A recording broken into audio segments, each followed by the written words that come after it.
ఓం నమ శివాయ. అందరికీ నమస్కారం అండి. ఈరోజు ఈ వీడియో ద్వారా ధనుసు రాశి వారి యొక్క జాతక ఫలితాల గురించి తెలుసుకుందాం. వీరి యొక్క జీవితానికి సంబంధించినటువంటి ప్రధానమైనటువంటి అంశాలు ఏమిటి, అదేవిధంగా మార్చి 19వ తేదీ గురువారం రోజున మీ యొక్క జీవితంలో ఒక కొత్త మార్పు అయితే రాబోతుందండి. ఆ యొక్క మార్పు అనేది ఏ విధంగా ఉండబోతుంది, దీనికి గల కారణం ఒక వ్యక్తి కూడా అవబోతున్నారు. అది ఏ విధంగా ఉండబోతుంది, ప్రతికూలంగానా అనుకూలంగానా, అసలు వచ్చేటువంటి వ్యక్తి ఎవరు, ఈ వ్యక్తులతో ఏ విధమైనటువంటి జాగ్రత్తలు తీసుకోవాలి, లేదంటే మీకు అనుకూలంగా ఉంటారా, ఇటువంటి పూర్తి అంశాలన్నీ కూడా ఇప్పుడు ఈ వీడియో ద్వారా వివరంగా తెలుసుకుందామండి. ప్రతి ఒక్కరి జీవితంలో సమస్యలు అనేవి సర్వసాధారణం కదండి. సమస్యలతో బాధపడుతూ ఎక్కడెక్కడో జ్యోతిష్యం చెప్పించుకొని నిరాశ చెందినటువంటి వ్యక్తులు అయితే చాలామంది ఉండుంటారు కదా. మరి ఇటువంటి వారి అందరికీ కూడా శ్రీ వారాహి అమ్మవారి యొక్క దివ్య ఆశీస్సులతో జ్యోతిష్యం చెప్పబడినండి గురువు గారు శివశక్తి రాజు. మనం ఎక్కడున్న ఎటువంటి దూర ప్రాంతాల్లో ఉన్న మన యొక్క గురువు గారిని ఒక చిన్న ఫోన్ కాల్ ద్వారా కాంటాక్ట్ అవ్వచ్చండి.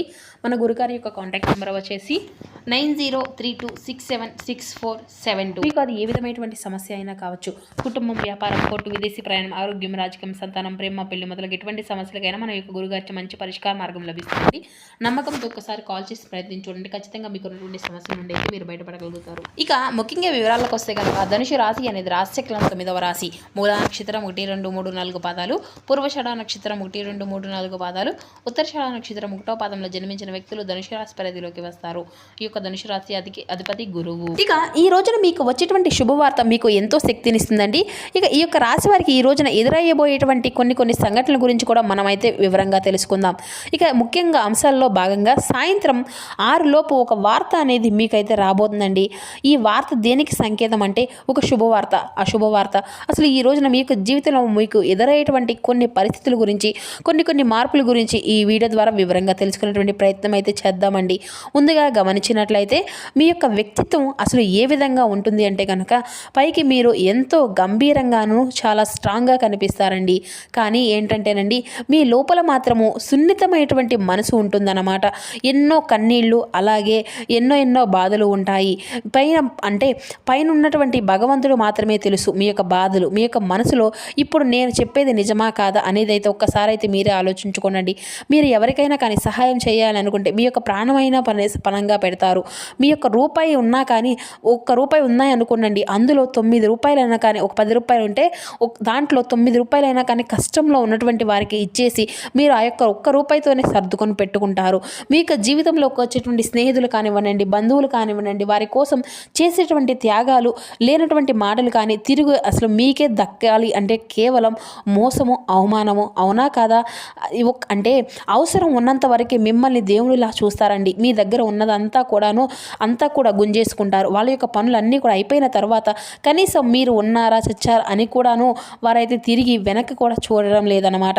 పైకి మీ మీద వెనకాల మాత్రం మీ గురించి ఎంతో తప్పుగా మాట్లాడడము, వాడేం చేశాడులే, అంటే వాడు నాకేం పెట్టాడు, వాడి చేతిలో ఏముందిలే, మనల్ని అంతా కూడా ఊదించినట్లుగా అంటే తీసేసి పడేసినట్లుగా మాట్లాడుతూ ఉంటారనమాట. ఇటువంటివి అన్నీ కూడాను మీ గుండె పగిలే విధంగా చేస్తూ ఉంటాయి. దీని అంతటికీ కారణం ఏమిటంటేనండి, చెప్పాలి అంటే మీకు ఒక గుణపాఠము అనేది కూడా భగవంతుడు నేర్పించాలి అనేటువంటి ఉద్దేశంతో ఉన్నాడనే చెప్పుకోవచ్చండి. అంటే మీరు స్ట్రాంగ్గా, ప్రాక్టికల్గా కూడా అన్ని విషయాలు కూడా ఇలా ఉంటాయి అని చెప్పేసి భగవంతుడు మీకు చూపిస్తున్నాడు. అయితే మీరు అంటే మీ యొక్క కర్మకు, మీ యొక్క శ్రమకు ఆ యొక్క భగవంతుడు మాత్రమే మీకు నమ్ముకోవాలి అనుకుంటే అయితే మాత్రం మీరు ఏంటంటే కింద బానిసలాగా ఎప్పుడూ కూడా బ్రతకడం అనేది మీకు అసలు ఒకరి కింద బానిసలాగా బ్రతకడం అనేది అయితే మీకు అసలు ఇష్టం అనేది ఉండదండి. ఎందుకంటే మీరు స్వేచ్ఛ కావాలి, న్యాయము కావాలి, న్యాయపక్షాన్ని మీరైతే నిలబడతారు. ఎక్కడో కూడా ఎటువంటి తప్పు జరిగినా అసలు ఓర్చుకోలేరు. అందుకే మీరు శత్రువులు అనేటువంటి వారు మీకైతే ఎక్కువగా ఉంటారన్నమాట. అంటే మీ యొక్క ముక్క సూటిగా మాట్లాడేటువంటి మాట తీరు కాబట్టి మీ యొక్క మాటలు అవతల వ్యక్తులకు బాణాల్లాగా గుచ్చుకుంటాయి. కానీ మీ యొక్క మనసులో ఎటువంటి కల్మషం అనేది ఉండదు. ఒక కొబ్బరికాయకి లాగా పైకి కఠినంగా ఉన్నా కూడా లోపల అత్యంత మృదువైనటువంటి జలం లాంటి మనసు అన్నమాట మీది. అయితే ఇక్కడ గుర్తుంచుకోవాల్సినటువంటి ముఖ్యమైనటువంటి విషయం ఏమిటంటేనండి, జ్యోతిష శాస్త్రంలో మీకు ఒక ప్రత్యేకమైనటువంటి శక్తి అనేది ఉంది. దాన్నే కర్మగ్రహణ శక్తి అని కూడా ఒక మంచి పవర్ అన్నమాట. అంటే ఏంటంటేనండి, మీరు ఎవరికైనా కానీ మీ యొక్క చేతులతో దానం చేసిన, లేదంటే మీ యొక్క వస్తువులను ఎవరికైనా కానీ ఇచ్చిన, మీ యొక్క శరీరంలో ఉన్నటువంటి పాజిటివ్ ఎనర్జీ అనేది కూడా, మీ యొక్క జాతకంలో ఉన్నటువంటి అదృష్టాన్ని అనేది కూడా అవతల వ్యక్తులకి అంతా కూడా ట్రాన్స్ఫర్ అయిపోతుంది అనమాట. అదే సమయంలో అవతల వ్యక్తి ఉన్నటువంటి దరిద్రము, ఆ యొక్క నెగిటివ్ ఎనర్జీ మీరు ఏదైతే ఉంటుందో అది మీ యొక్క శరీరంలోకి వస్తుంది. అందుకే గమనిస్తూనే ఉండండి. మీరు ఏదైనా కానీ డబ్బు అప్పుగా ఇచ్చినా కూడా ఆ యొక్క డబ్బులు తీసుకునేటువంటి వాడు ఎంతో ఆనందంగా అభివృద్ధిలోకి వస్తాడనమాట. కానీ అప్పు ఇచ్చినటువంటి మీరు మాత్రం అప్పుల పాలైపోతారు. ఆ యొక్క డబ్బులు తిరిగి మళ్ళీ మీకు దక్కక మీరు అడగలేక కుమిలిపోతూ ఉంటారు. ఆ యొక్క డబ్బులు ఇచ్చినటువంటి పాపానికి మీరే వాళ్ళ చుట్టూ తిరిగేటువంటి పరిస్థితులు అయితే మీ యొక్క జీవితంలోకి ఇది అంతా కూడా 90% ఇప్పటికీ జరుగుతూనే ఉంటుందండి. మరి అంతేకాకుండా మీ యొక్క జీవితంలో చాలా జరిగాయి కూడాను. డబ్బులు ఇస్తే తిరిగి మళ్ళీ వెనక్కి అనేది రాకపోవడం, మీరు కష్టపడినటువంటి డబ్బుకు మీరు సంపాదించుకున్నటువంటి డబ్బు అనేది కానీ ఏంటంటేనండి, ఒక వస్తువులు మాత్రం మీరు ఎట్టి పరిస్థితుల్లోనూ కూడా ఈ రోజునైతే యువతలు ఇస్తే మాత్రం మీరంతా కూడా పోగొట్టుకున్న విధంగా ఆ యొక్క డబ్బు అయినా కానీ బంగారం అయినా కానీ ఏదైనా కానీ తిరిగి మరల మీ యొక్క దగ్గరకు రాదనమాట. అంటే సనాతన ధర్మంలో గరుడ పురాణంలో కర్మ వికాస సహితంలో ఈ యొక్క వస్తువులు మార్పిడి గురించి కూడా భయంకరమైనటువంటి కొన్ని నిజాలు కూడా ఉన్నాయండి. అంటే మనం వాడే ప్రతి ఒక్క వస్తువుకి మన యొక్క శరీరంలో ఉన్నటువంటి ప్రాణశక్తి అద్దుకొని ఉంటుందన్నమాట. కాబట్టి ముఖ్యంగా శనిదేవుని యొక్క కృపకు, అలాగే ఎవరైతే నూతనంగా అంటే మీరు తప్పకుండా కొన్ని ఉపయోగించుకున్నటువంటి వస్తువులు అనేవి ఉంటాయో అవి బలంగా ఆ యొక్క వస్తువుల్లో విక్షిప్తమై ఉంటాయన్నమాట. అయితే అవి ఎవరైతే ఉచితంగానో లేదంటే ప్రేమగానో అటువంటి అన్నీ కూడా ఇవ్వకూడదు. అటువంటి ఇస్తే మన యొక్క పతనానికి మనమే నాంది చేసుకున్నట్లుగా ఆ ఇంట్లో లక్ష్మీదేవి కూడా నిలబడదు. సంపాదించుకున్నటువంటి డబ్బు నీళ్ళలాగా ఖర్చు అయిపోతూ ఉంటుంది. ఇంట్లో ఎప్పుడూ కూడాను అంటే మీ యొక్క భార్యాభర్తల మధ్య గొడవలు, పిల్లలతో కూడా మనశ్శాంతి అనేది లేకపోవడం, ఆ కారణంగా రోగాలు రావడం, ఇటువంటివన్నీ కూడా జరుగుతూ ఉంటాయి. మనం ఎంత కష్టపడినా కానీ ఒక అడుగు ముందుకు వేస్తే అది 10 అడుగులు వెనక్కి పడుతూ ఉంటాయి. అయితే అసలు ఆ యొక్క వస్తువులు ఏంటి, ఈరోజు ఎట్టి పరిస్థితుల్లో కూడా ఇవ్వకూడదు.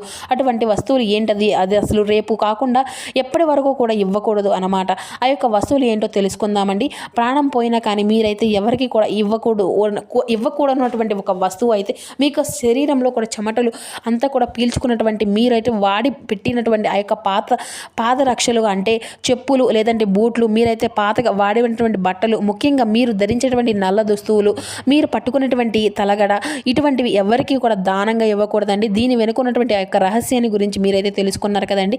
సాధారణంగా పాత బట్టలు దానం చేయడం మంచిదేనండి. కానీ మనకు అనిపిస్తుంది జ్యోతిష శాస్త్రం ప్రకారం శని భగవాను యొక్క స్థానం మనిషి యొక్క పాదాల్లో ఉంటుందన్నమాట. కాబట్టి మీకు ఎప్పుడు కూడా ఏంటంటేనండి శని భగవాను యొక్క అనుగ్రహం అనేది కూడా మీకు తక్కువగా ఉంది. కాబట్టి చెప్పులు భూమికి మన యొక్క శరీరానికి మధ్య ఉంటుంది. విద్యుత్ ప్రవాహాన్ని బ్యాలెన్స్ చేస్తాయి. కాబట్టి మనం ఈ రోజు నడిచేటప్పుడు మన యొక్క పాదాలు ఉంటా కూడాను మన యొక్క శరీరంలోకి వచ్చేటువంటి నెగిటివ్ కర్మను కూడా, దరిద్రాన్ని, ఆ యొక్క పాదరక్షలన్నింటినీ కూడా గమనిస్తూ ఉంటాయండి. అలాగే మనం పడుకునేటువంటి తలగడ, మనం రాత్రంతా ఆలోచించేటువంటి ఆలోచనలన్నీ కూడా మన నుండి వెలుగులోకి వస్తున్నటువంటి ఎనర్జీని అంతా కూడా గ్రహిస్తుందండి. కాబట్టి మన యొక్క బట్టలు, మన యొక్క చెమటలు ఇటువంటివి అన్నీ కూడా పీల్చుకుంటాయి. కాబట్టి మన యొక్క కుడి చేతిలో మనం వాడినటువంటి పాత చెప్పులు కానీ లేదంటే వాడినటువంటి పాత బట్టలు కానీ మన యొక్క బంధువులకు కానీ స్నేహితులకు కానీ లేదంటే పనివారికి కానీ నేరుగా చేతితో ఇవ్వకూడదండి. అలా మన యొక్క వస్తువులు ఎవరికైనా కానీ నేరుగా చేతిగా ఇవ్వడం వారం రోజుల నుండి మన యొక్క జీవితంలో ఎన్నో రకాల మార్పులు అనేవి మొదలవుతూ ఉంటాయి. అయితే ఇటువంటివి అన్నీ కూడా మన ఇంట్లో ఒక పెద్ద ఖర్చుగా కూడా అవుతుందన్నమాట. మనం దాచుకున్న డబ్బు ఆసుపత్రుల పాలవుతుంది. లేదంటే ఎవరికైనా కానీ మనం దారుణంగా మోసం చేయడం వల్ల కూడా జరుగుతుంది. మనం చేసినటువంటి వ్యాపారం ఒక్కసారిగా ఆగిపోవడం, ఉద్యోగంలో ఎవరికైనా కానీ గొడవలు జరగడం, ఆ కారణంగా భార్యాభర్తల మధ్య మనస్పర్ధలు రావడం, ఇలా అన్నీ కూడా ఏడుస్తూ కూర్చోడం, ఇటువంటివి అన్నీ కూడా జరుగుతూ ఉంటాయి. అయితే నేను ఎవరికి కూడా ఎటువంటి ద్రోహం అనేది చేయలేదు. అందరూ మంచిగా చేశాను.